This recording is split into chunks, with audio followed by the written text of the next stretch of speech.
I had told old Boston this morning, I do not remember when President John F. Kennedy spoke back in 1961, but I do remember seeing clips that I had watched and stuff that my mom and dad had told me about. But see, back in 1961, that was 5 years before I was born. But John F. Kennedy spoke about a possibility that had put this nation into, I guess you could say, a scare or a turmoil in a sense. See, he talked about the possibility of nuclear war. And we saw fallout shelters that would start popping up all over the place, just in case something like that was to happen. These bunkers that were equipped with food and water and all the necessities that they need to take care of a family, to protect them,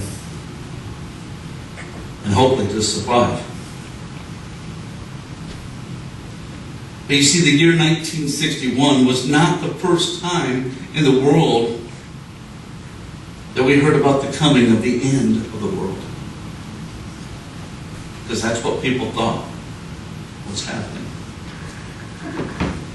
You see, we as Christians know of a book in the Bible called the Book of Revelations. It is often called the Apocalypse book. And we look at that book and many of us are fearful. We don't want to read it because it scares us to death. But you see, the Greek word for apocalypse is not supposed to be scary. It means uncovering,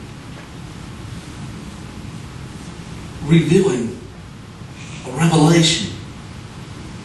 You see, the Apostle Paul, in his first letter to the Thessalonians, he did a little bit of unveiling, uncovering of his own. It was the first of many chapters to come in all of his writings that would share with those that he loved. Even though, as I said with the youth, Paul had to flee the Greek city of Thessalonica because he was under persecution. But he wrote the letters to them to prepare them for the return of Jesus Christ. In verse 2 it says, "You know very well that the day of the Lord will come like a thief in the night." He says to them, the day of the Lord. He's telling us that same thing. The day of the Lord will happen. It will come like a thief in the night. Jesus is going to return. The moment that Christ will return is the moment that he will act as the judge of the world, and he will bring God's work to a completion. You see, when they say that there is peace and security, Paul warns, then sudden destruction will come upon them as labor pains upon a pregnant woman, and there will be no escape. And when we hear these words such as destruction and labor pains and no escape, we look at apocalyptic images. We're frightened. Just as they were back in 1961. The possibility of a nuclear war.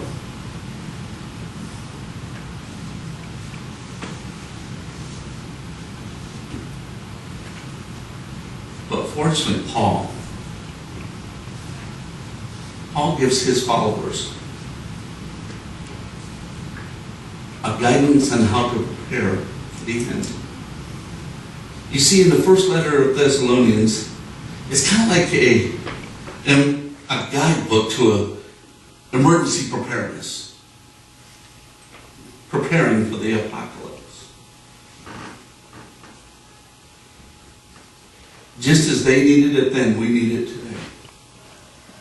It's pertinent to who we are, and every American and every Christian needs to know and have their own kind of preparing.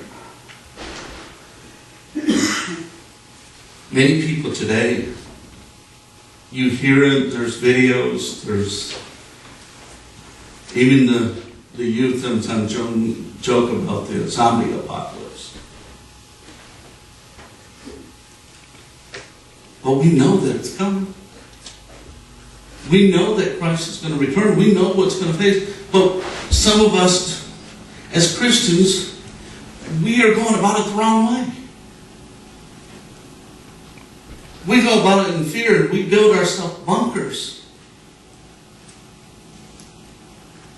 You see, the latest trend today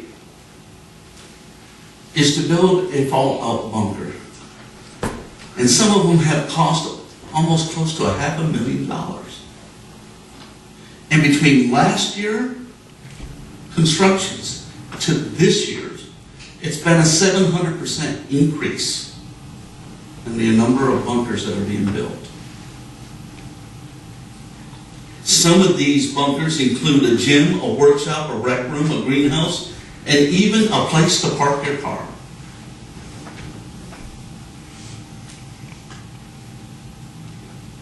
And it's not just the Hollywood actors, the sports stars, the bankers, and the business people. And yes, even Bill Gates has been rumored to have two of them.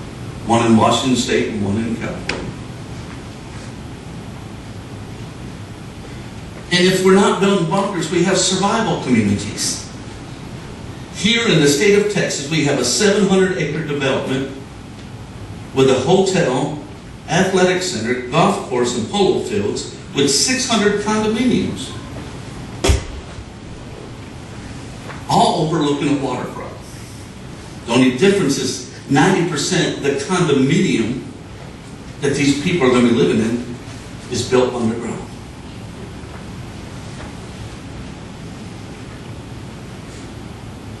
And this community has a fence around it and armed security guards.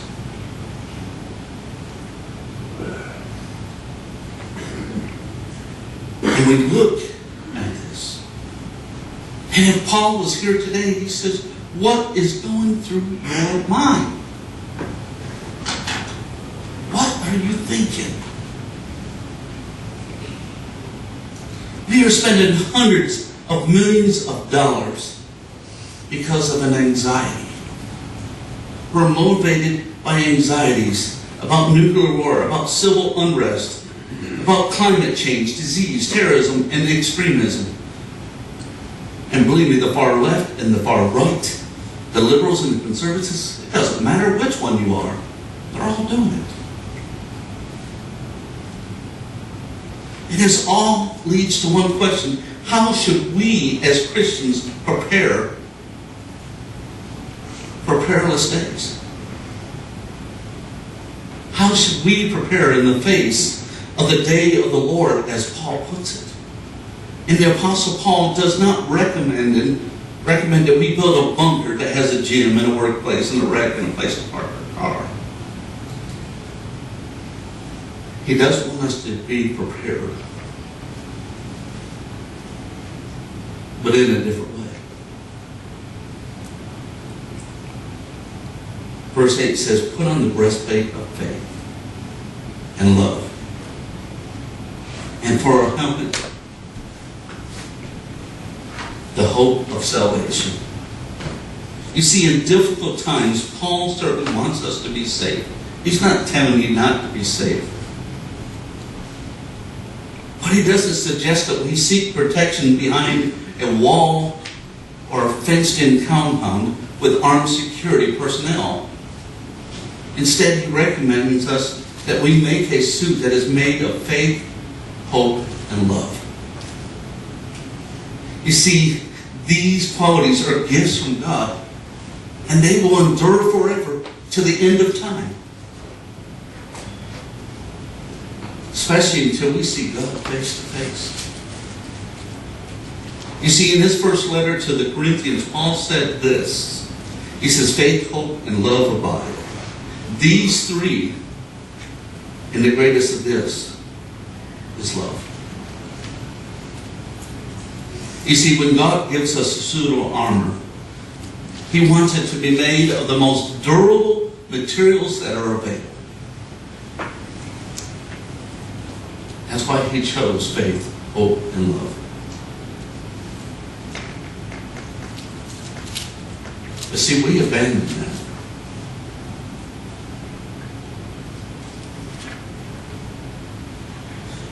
I was sharing with old Boston about a Presbyterian pastor out of New York City by the name of Jeff Burble. Throughout his whole ministry, he lived on faith, hope, and love. No matter what changes, no matter what the world threw at him, he lived on faith, hope, and love. The city around him tried to push down what the church was trying to do and what he was trying to do. But he had faith, hope, and love. And he knew that it would prevail. And things started changing in the community as he and his members, they started putting on the faith, hope, and love armor. Changes were made. The community prospered and got better. Drugs were eliminated from certain areas of there that had been there for as long as anyone could ever know. But you see, one day, Jeff was diagnosed with pancreatic cancer. And he wrote a message to his friend, his church. He said that the cancer made him sad, but not depressed. He thanked everyone for the support, and he says, you know what? I'm floating on the buoyancy of God's love.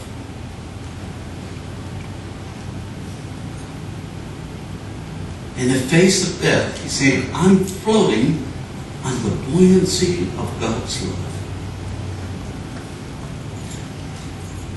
2 minutes after he wrote that letter to his friends, he passed away. But throughout his whole life, he had been completely wrapped with the armor of faith, hope, and love. And Paul knows that each and every one of us are going to die. There is nothing that's going to stop that from happening. When we are born, it's death and taxes.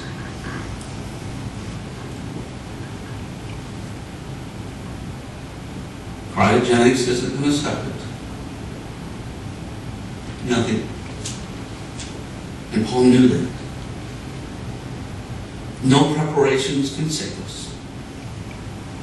But he challenges us, as he challenged them there that day, that we may step out into our world with confidence, that we may step out in a world determined by living as Christians with Christian values.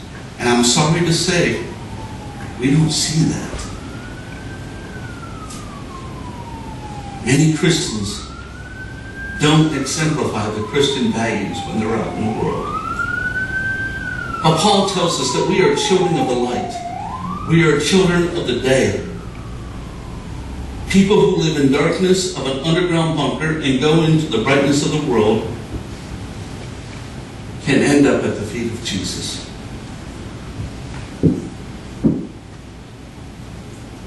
Reverend Dr. Martin Luther King Jr. said this in his book called Strength to Love.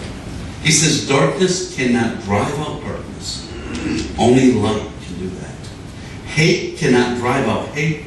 Only love can do that. You see, when we live by our Christian values, we shine light into dark places, and we put love in places where only hate has ever been known.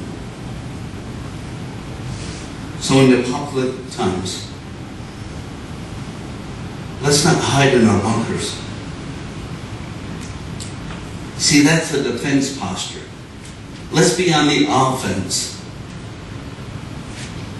Let us be ones that bravely go out into the world that show faith, hope, and love. Now, I've known you probably, if you've ever watched YouTube or seen any newscast, you probably have seen the same instances of what I'm about to describe to you. But my grandfather shared something what happened up in Clayton, New York. He had told me about a single mother who was driving the car home as the blue and red lights started flashing behind her. She pulled over, fearing that she was going to get a ticket that she couldn't afford because she couldn't even afford to get gifts for her kids for Christmas. The police officer walked up to her and he said, "How many kids you got in the car?"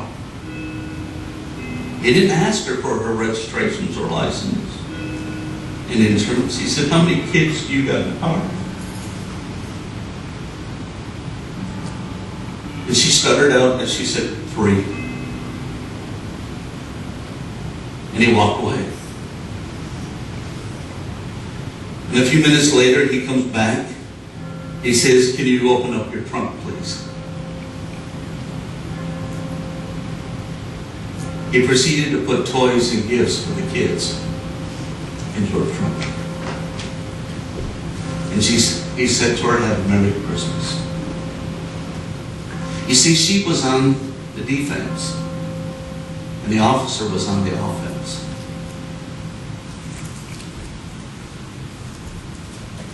"Why did you stop me?" she could have said.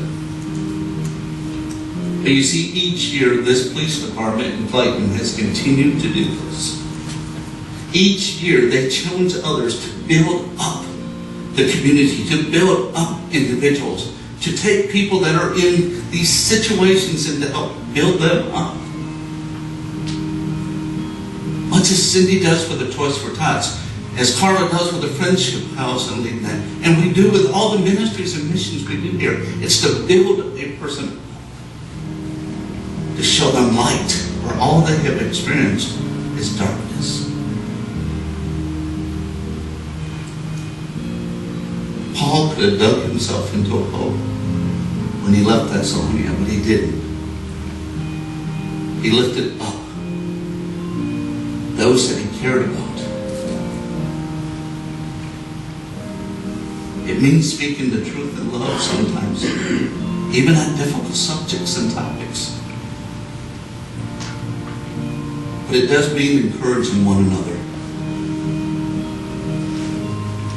Jesus does not want us to prep for the apocalypse by hiding in some bunker. Instead, he wants us to put the various gifts and talents that he has given us to a far more constructive manner. Something that's lasting.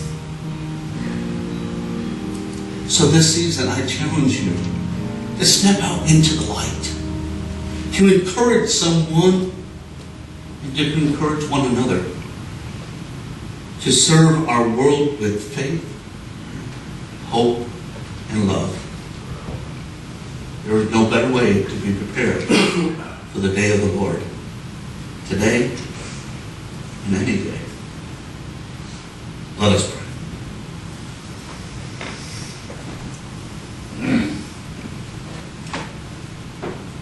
Lord, we are packed reds. And the reason why I say that is you continue to pour out your gifts and your blessings into our lives. And we hide them away for fear that they might disappear or not be worthy of a claim. You give us opportunities and we squander them wastefully, especially when we're able to help others. Lord, we're so busy preparing